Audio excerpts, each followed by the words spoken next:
গাজা পুরোপুরি দখল হবে কিনা সে সিদ্ধান্ত ইসরায়েলের, এমনটাই জানিয়েছেন মার্কিন প্রেসিডেন্ট ডোনাল্ড ট্রাম্প।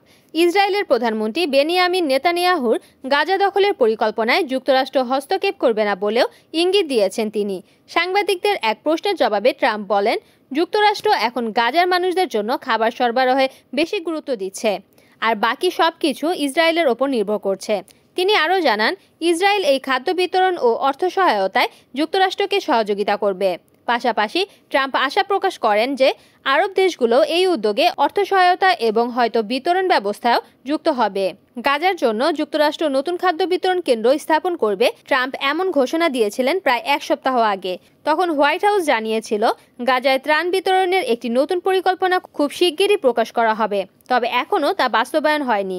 এদিকে বিভিন্ন প্রতিবেদনে বলা হয়েছে, ইসরায়েল গাজা হিউম্যানিটেরিয়ান ফাউন্ডেশনে উল্লেখযোগ্য পরিমাণ অর্থ দিয়েছে, যদিও দেশটি এই বিষয়ে আনুষ্ঠানিকভাবে কিছু জানায়নি।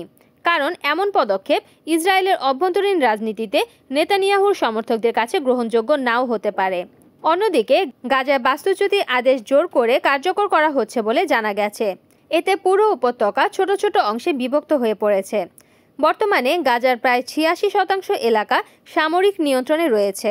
বাকি অংশে অভিযান চালালে সাধারণ ফিলিস্তিনিদের পরিস্থিতি আরও খারাপ হতে পারে। উল্লেখ্য, ২০২৩ সালের অক্টোবরে গাজায় যুদ্ধ শুরু হওয়ার পর থেকে ইসরায়েলকে ব্যাপক সামরিক সহায়তা দিয়ে আসছে যুক্তরাষ্ট্র।